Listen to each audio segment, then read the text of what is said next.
Friends, మీకు తెలుసా కల్పనా చావ్లా గారు చనిపోయే ముందు స్పేస్ క్రాఫ్ట్ లో ఏం జరిగిందని? తెలియకపోతే ఈ వీడియోని లాస్ట్ వరకు చూసి సబ్స్క్రైబ్ చేయండి. కల్పనా చావ్లా గారు 2003 జనవరి 16 కొలంబియా స్పేస్ క్రాఫ్ట్ లో ఫ్లోరిడా నుంచి నింగిలోకి వెళ్తున్నప్పుడు స్పేస్ క్రాఫ్ట్ లో సమస్య వచ్చింది. ఫోమ్ ని ఫ్యూయల్ ట్యాంక్ చుట్టూ హై టెంపరేచర్ ని తట్టుకునేలా అప్లై చేసింది నాసా. కానీ స్పేస్ క్రాఫ్ట్ వెళ్ళేటప్పుడు మాత్రం ఫోమ్ ఒక చిన్న బాక్స్ అంత సైజు ఊడిపోయింది.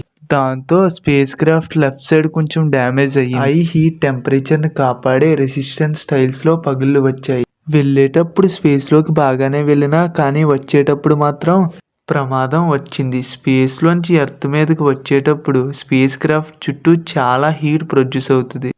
ఆ టైంలో 1300 నుంచి 1440 సెల్సియస్ ఉంటుందంట. ఆ టెంపరేచర్ ని తట్టుకునేలా నాసా ఆ స్పేస్ క్రాఫ్ట్ ని డిజైన్ చేసింది. ఆ స్పేస్ క్రాఫ్ట్ లో కీలకమైన పాత్ర మాత్రం రెసిస్టెన్స్ స్టైల్స్ దే. ముందే చెప్పినట్లు రెసిస్టెన్స్ స్టైల్స్ లో క్రాక్స్ రావడం వల్ల హీట్ అంతా స్పేస్ క్రాఫ్ట్ లోకి వెళ్ళిపోయింది. దీంతో స్పేస్ క్రాఫ్ట్ మొత్తం పేలిపోయింది. తర్వాత ఇన్వెస్టిగేషన్ లో తెలిసింది ఏంటంటే నాసాకి ఈ పగుళ్ళు వచ్చాయని ముందే తెలుసంట. కానీ చాలా సార్లు ఇలా పగుళ్ళు వచ్చినా స్పేస్ క్రాఫ్ట్ క్షేమంగా రావడంతో నాసా దీన్ని లైట్ తీసుకుందంట.